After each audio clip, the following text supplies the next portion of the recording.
ॐ भूर्भुवः स्वः तत्सवितुर्वरेण्यं भर्गो देवस्य धीमहि धियो यो नः प्रचोदयात्।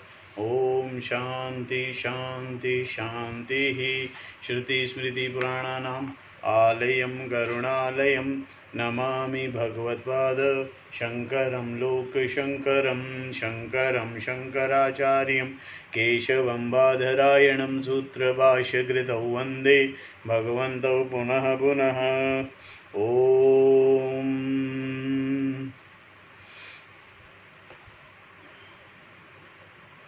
सहना भवतु सहनौ भुनक्तु सह वीर्यं करवावहै तेजस्विनावधीतमस्तु मा विद्विषावहै।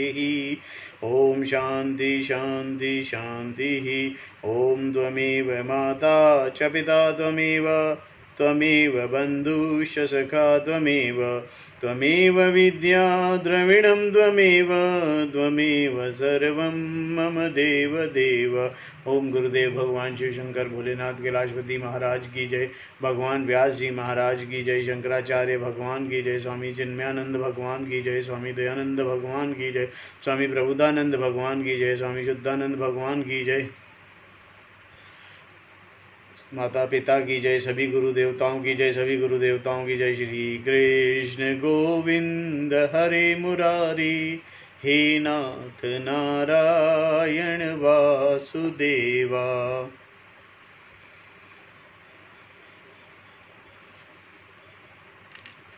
Shrimad Bhagavat Gita chapter 4 we are doing.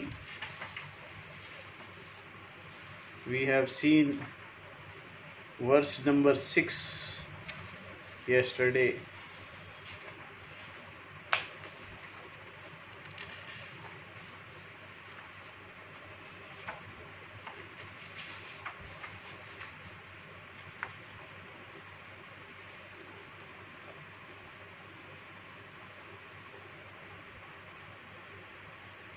Verse number 6 was Ajo api sanvyayatma bhutanamishvaro api sana prakriti swamadhisthaya sambhavamaya atmamayaya.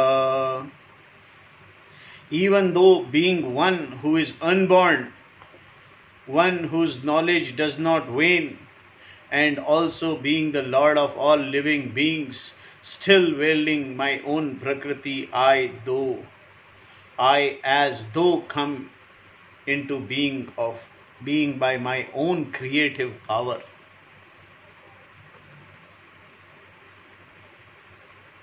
In this verse, Bhagavan says his birth is peculiar indeed.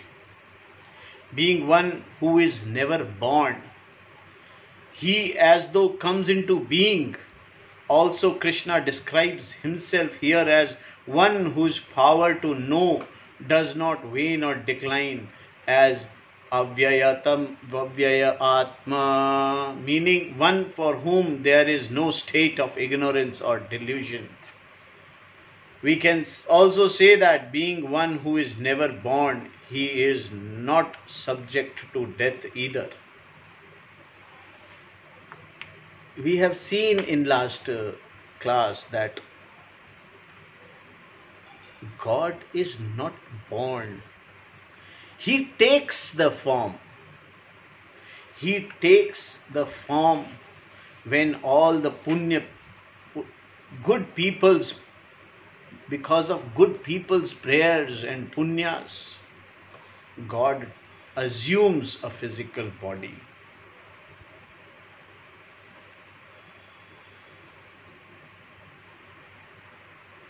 It is a collective petition to the Lord in form of prayers on the part of good people and even devatas. Oh Lord, please do something.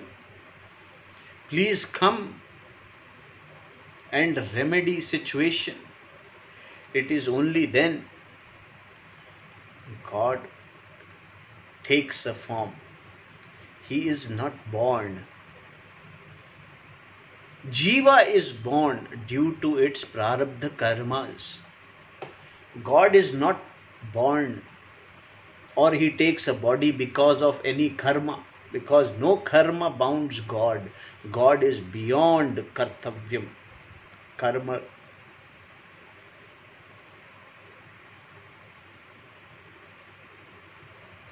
If there were punya and papa for Ishvara, then he would not be Ishvara at all. If there were karmas attached to Ishvara, then there will be no Ishvara at all. Therefore, when Ishvara assumes a body, he is only as though born. He has a body, but his body has no empiricalities, because it was not born out of punya and papa. If there were punya and papa for Ishvara, we would have the problem of an Ishvara with limitations, with reference to the antakarana, which is not acceptable. And as we have seen that is not possible, because Ishvara is all knowledge. Therefore, Ishvara is not attached with papa, punya, sukha, dukkha. Ishvara is all knowledge. Therefore, Krishna tells Arjuna, without punya and papa, I am born, which is very concept of avatara. Or let us say he is not born avatar, he takes incarnation. Ishvara assumes physical body when there is decline in right living or right thinking. Yada yada hi dharmasya glanirabhavati bharata abhyuthanam dharmasya tadatmanam srijamyaham. Verse number 7, chapter number 4.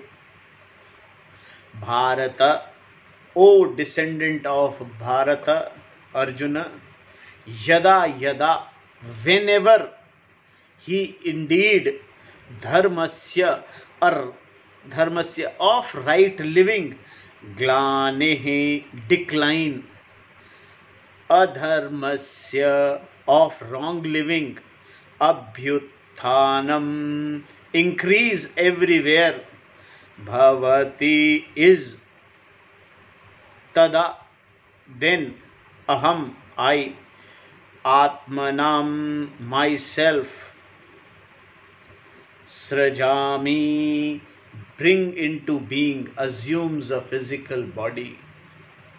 Yada yada hi dharmasya glanirabhavati bharata abhyuthanam dharmasya tadatmanam srijamyaham. A very famous shloka, very famous. Bharata, Arjuna, whenever there is decline in right living and increase in wrong living everywhere, I bring myself into being, assume a physical body. जब जब धर्म की हानि होती है, यदा यदा ही धर्मस्य ग्लानिर्भवति भारतः.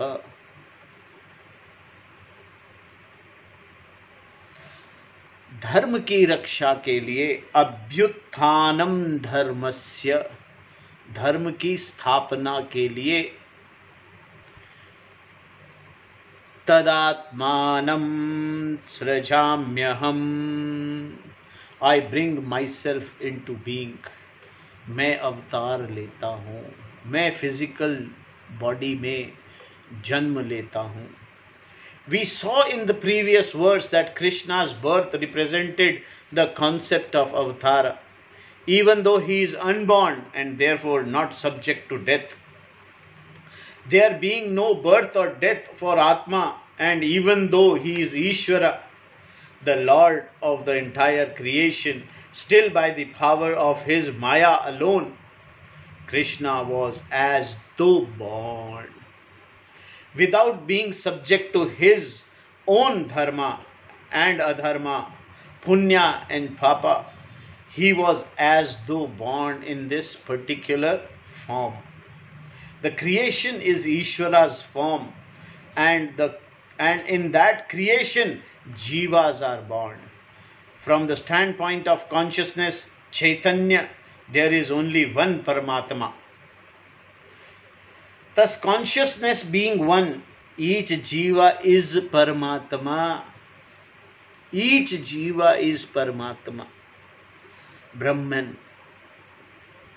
From the standpoint of someone who is looking at the world, however, the one becomes the many, and there is difference between the jiva and Ishvara, the Lord. It is in the sight of jiva that he looks himself and the world. The jiva is a person who looks upon himself or herself as physical body, mind and senses. Karya Karana Sangatha. Due to ignorance, avidya. Due to avidya, jiva looks himself as a form, as a physical body. And because of this ignorance, the jiva continues to be born as jiva. Till the ignorance is there, till the error in the thinking is there, the jiva continues to be born as jiva. Continues. Birth, death continues as jiva till the error of being ignorant. Ignorance about the wholeness of self is there. Out of ignorance, the person continues to perform action that produces punya and papa, resulting in yet another birth. This, of course, is a particular point of view. As a jiva, you look at the world and yourself seeing differences where there is none. This is the standpoint from which all this discussion and argument take place. The standpoint of vyavahara, empirical reality, not paramarthika, not absolute reality. A jiva is born of his own karma, whereas an avatara is not born because of karma. Otherwise, the avatara would be a karta, a doer. And being a doer would have avidya. If this were the case, the avatara would be a jiva, not Ishvara. This is the difference between jiva's birth and Ishvara's birth. This is the biggest difference between the two. Jiva's birth, jiva continuously taking birth, and Ishvara's birth. Or let me say Ishvara's avatara. The whole creation is Ishvara. When Ishvara assumes a particular form for a given purpose at a given time, we call that form an avatara. The concept of avatara is not mentioned in the Veda, although devas or gods are referred to. Rama and Krishna, for instance, are presented as avatara. In the Puranas, in all the Puranas, you will see, even in Bhagavad Mahapurana, we say the Lord takes avatara. भगवान का अवतार होता है, जन्म नहीं होता, भगवान का प्राकट्य होता है. चाहे राम के फॉर्म में हो, या कृष्ण के फॉर्म में हो, या नरसिंह अवतार के फॉर्म में हो, या वामन के अवतार में हो, मत्स्य अवतार में हो, सब में अवतार है. वहां पर कोई कर्म से बंधकर ईश्वर जन्म नहीं लेते. या ईश्वर प्रकट नहीं होते।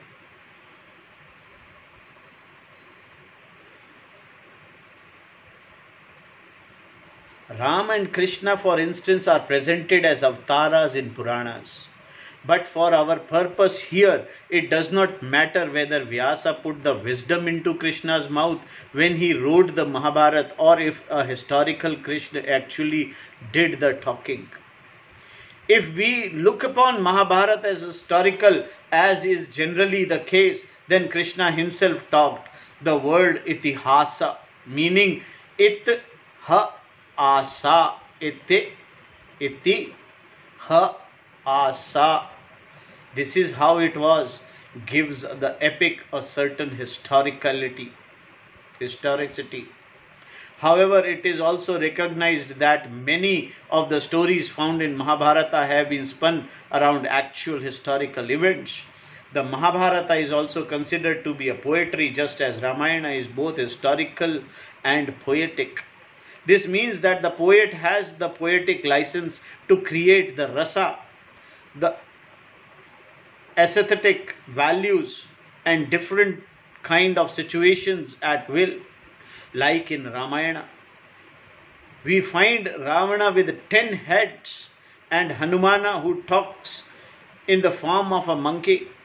Although with many other situations not generally accepted as having happened or even imagined, even so the Ramayana, like the Mahabharata, is a story considered to have been based upon certain historical facts.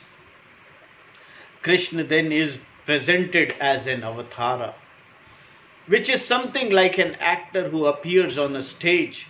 The actor knows very well that he is not the role. Since Krishna knew he was playing a role, his birth can be considered neither paramarthika, absolutely real, nor vyavaharika, empirical reality. Thus, in terms of orders of reality, there is only one possibility remaining to account for an avatara: pratibhashika, albeit a different type of pratibhashika, because the avatara knows he is playing a role that is not real, just a play.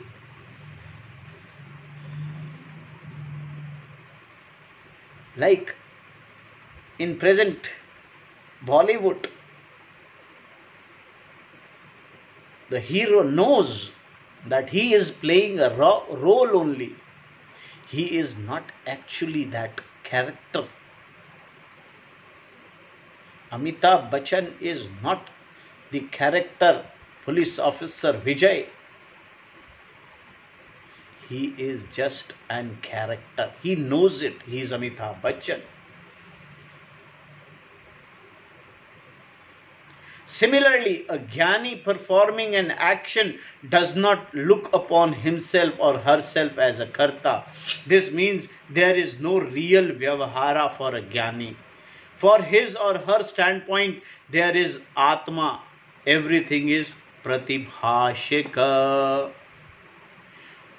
For a jnani also, he knows that he is just playing a role in this body, in this form. He is not the form. He is not the form. He is a body.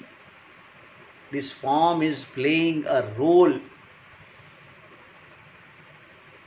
Ishvara appear as though if a person with a given physical body, when he does, of course, is in the realm of Vyavaharika. But from his standpoint, from the vision of Ishvara, and Avatara is purely Pratibhashika, purely Maya. This is like a magician who makes things appear by his or her own powers. A magician can, by just rotating his fingers, he can produce flowers or something else, some objects. For those who are watching what a magician is doing, everything is real. But for a magician, it is all Maya, magic.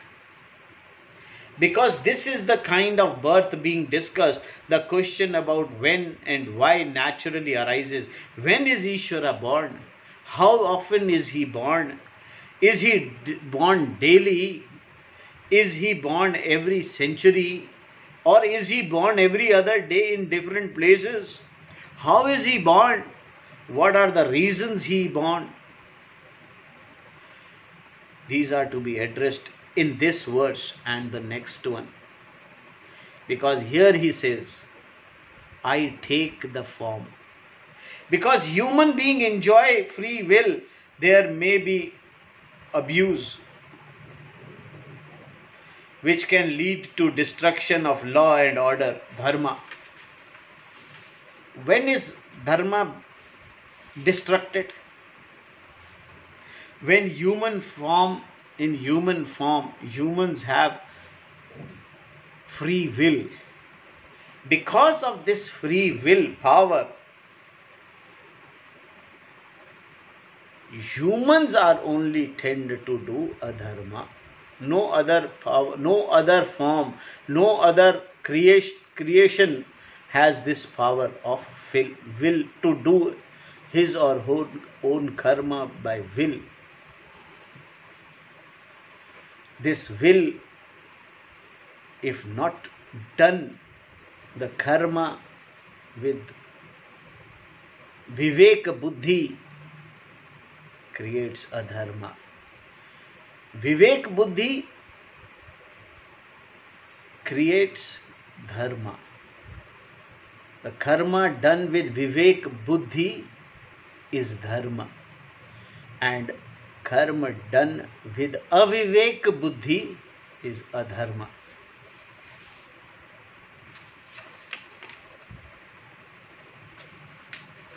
When this destruction occurs, a person can no longer follow legitimate means for achieving legitimate ends, nor can the person follow the means for gaining moksha, because the society is not at all conducive to such pursuits.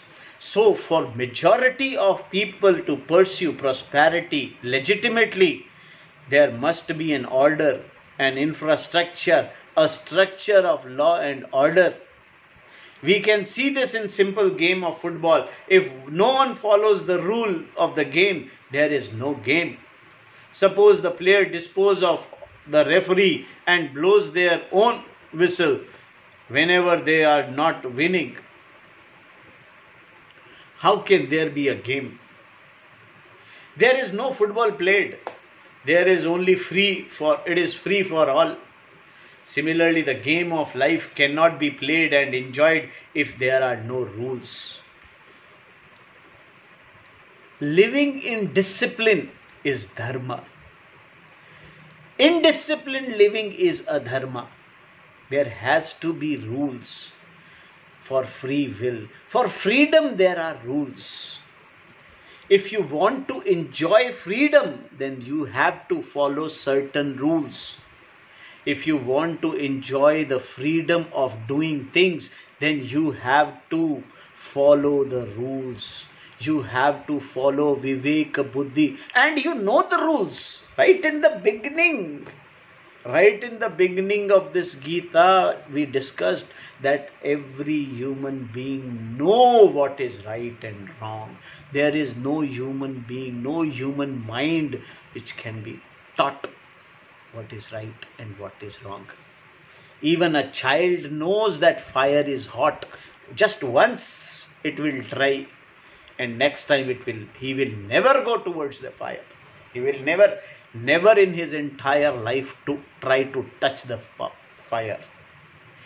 Because he knows, he has the viveka. Viveka is there. The problem is not following the viveka.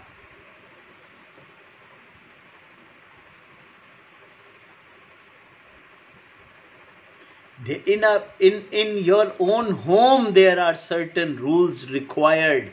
Free will always lead to adharma. At home also, in home also. Indiscipline will create chaos.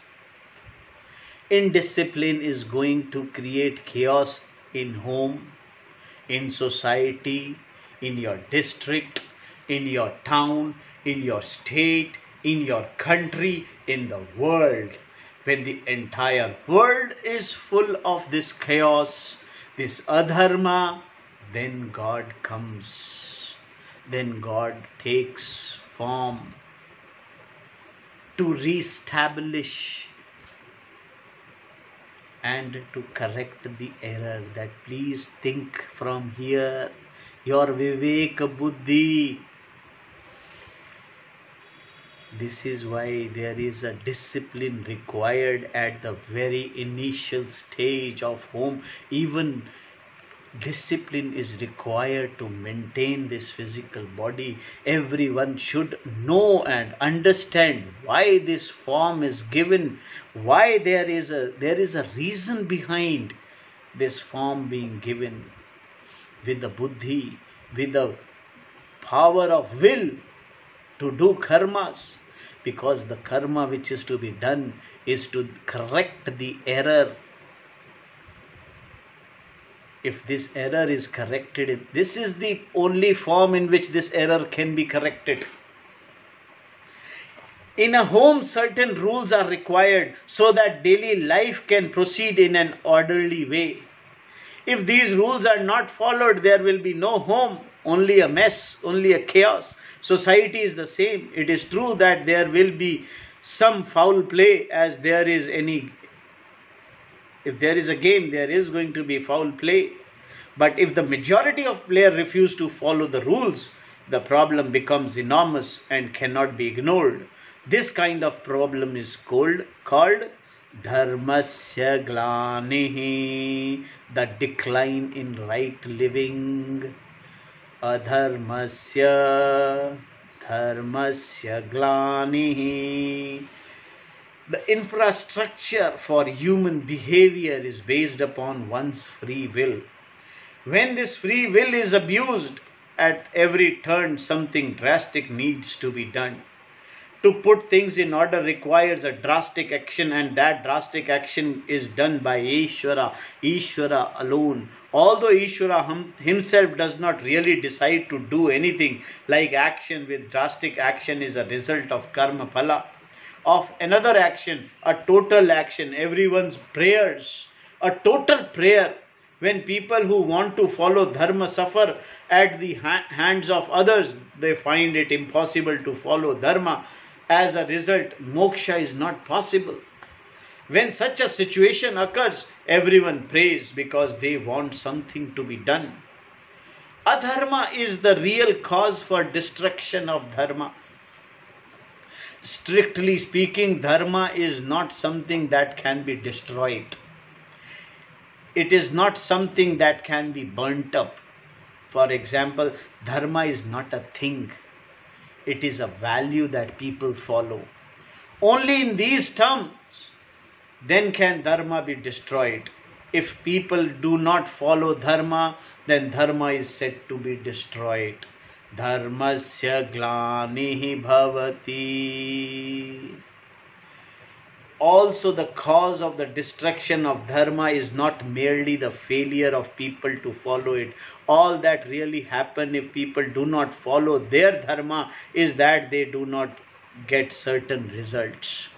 The real problem here is that when there is decline in dharma, there is always corresponding increase in adharma. If a person is not following dharma, cannot remain quiet, what will the person do? Such a person has to do something, and that something will be adharma. Since the person does not follow dharma, this is what really brings about the destruction of dharma.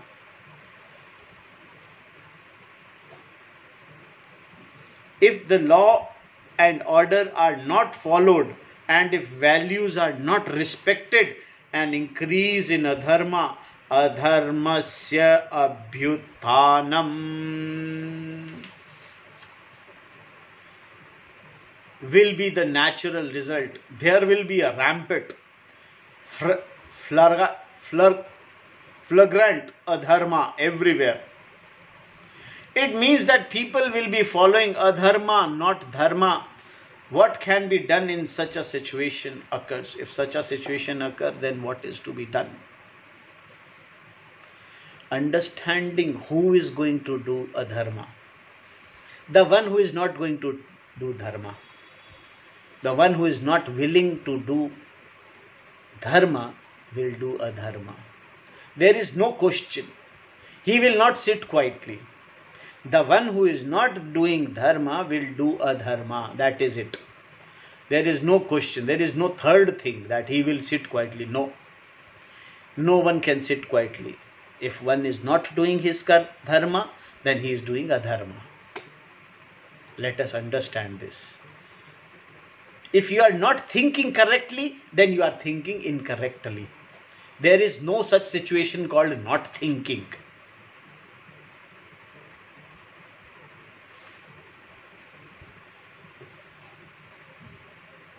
It means that people will be following adharma, not dharma. What can be done in such situation occurs? As a result of the prayer of all those who want to follow dharma, but are not able to because they are suffering at the hands of those who follow adharma, Ishvara assumes a particular form, and the assumed form is called avatara. This is how an incarnation, avatara, take place. It is not all of the sudden it is done. It takes a lot of prayers from dharmis, the people who want to perform dharma, who want to stay in dharma, but they are unable to follow dharma. Their prayers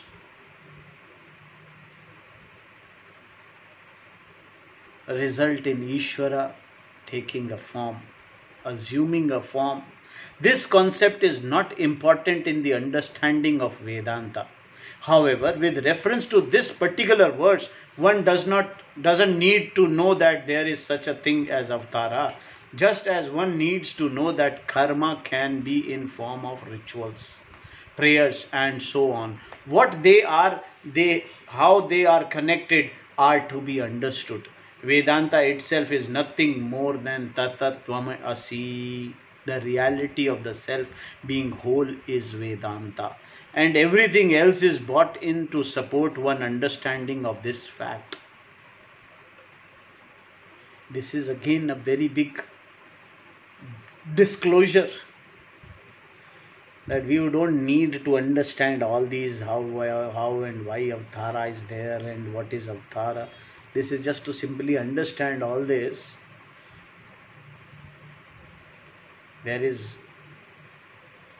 One just need to know there is karma. Karma can be in form of rituals, prayers, and so on. What they are, how they are connected, are to be understood, which can be discussed. Krishna himself presents the concept of avatara here by saying, then I bring myself into being in a particular form. Tadatmanam aham srijami. This is where immaculate conception comes in. Even though it was known that Krishna was born of Devaki, his statement indicates that he willfully entered into this particular body. We find in the literature that Krishna, who was essentially none other than Vishnu, was also born out of a pillar on another occasion, Narasimha Avatara. Therefore, his births are definitely not the result of Prakriti. They are not the products of chromosome inherited from the parents. Krishna clearly states that that he brought this particular physical body into being by himself. Having said that he assumes a body when there is decline in dharma and rise in adharma, Krishna then goes on to explain why he does this. What are the reasons that Ishvara has to take a form. I come into being to protect those who are committed to dharma. Verse number 8, he says, Paritranaya sadhunam vinashaya cha dushkritam dharma sansthapanarthaya sambhavami yuge yuge. Paritranaya sadhunam vinashaya cha dushkritam dharma sansthapanarthaya sambhavami yuge yuge.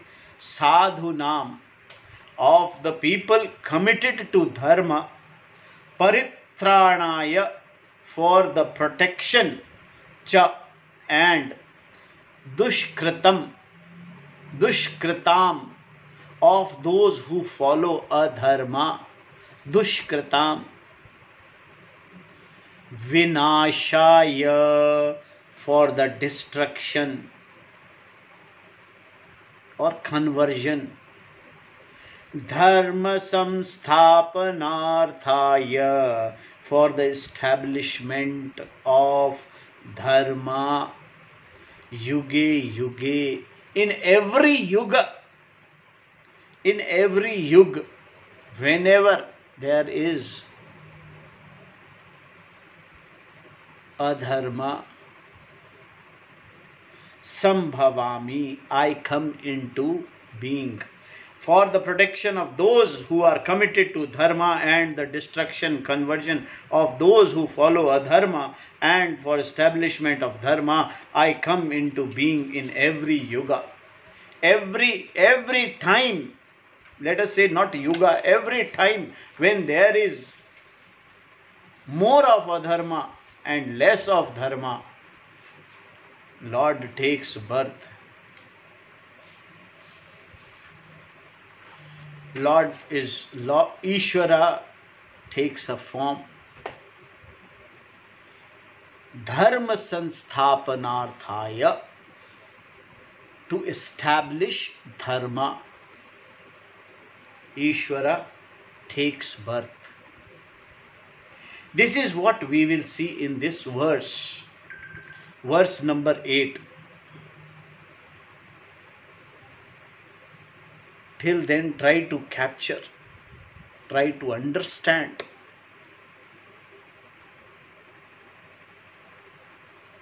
how Ishvara takes avtara, the purpose of avtara. It is not because as we take birth, he doesn't take birth like we take. We take birth because of our prarabdha karmas. And a jnani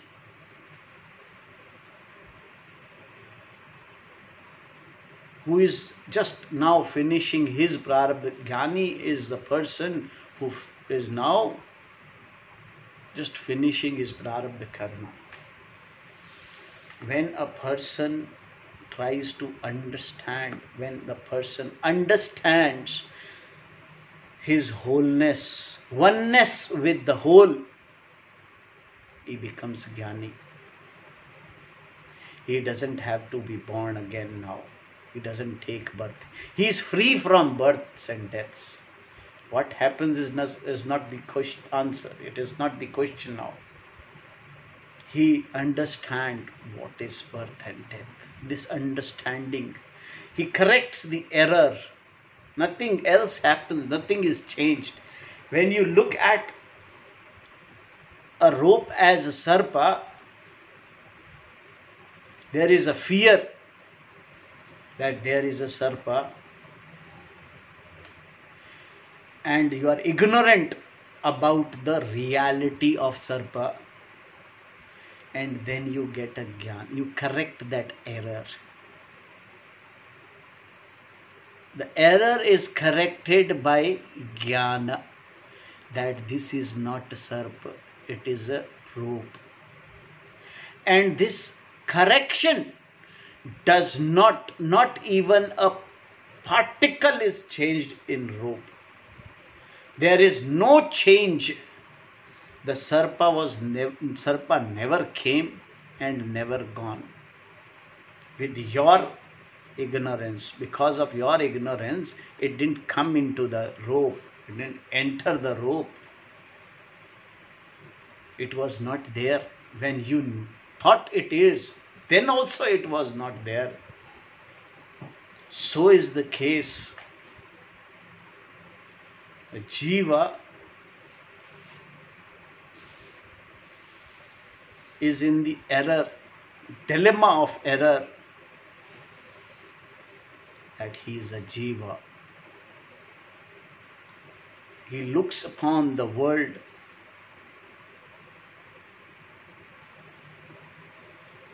a Jnani, when the error is corrected about the self as whole,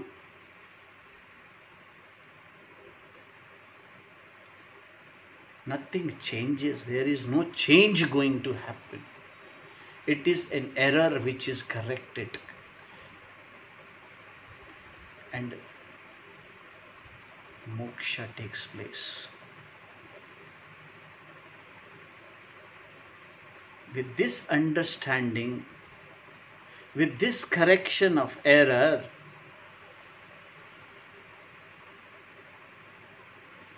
a person becomes a Jnani, and his Bhranti about Janma, Marana, Sukha, Dukkha, Papa, Punya vanishes, goes. So in the next verse, we'll understand that Ishvara takes birth for the protection of those who are committed towards dharma, who are committed towards correcting that error. That is the only sole purpose. That is the dharma. That is the only dharma we have. And those who are not following this, those who are not trying to correct their dharma, who are following adharma, who are not trying to correct their error, to re-establish them, to bring them back towards dharma, to make them understand that this is right, this is the purpose of this body, this is the purpose of physical body, and establishing dharma again and correcting the error. He comes every time. In every yuga he comes to correct this error, which we will see in detail tomorrow. Om Tat Sat. Om Purnamadaha Purnamidam Purnat Purnamudashyate Purnasya Purnamadaya Purnameva Vasishyate. Om Shanti Shanti Shanti. Harihi Om Tat Sat. Om Purnamadaha Purnamidam Purnat Purnamudashyate Purnasya Purnamadaya Purnameva Vasishyate. Om Shanti Shanti Shanti. Om Gurubhyo Namaha.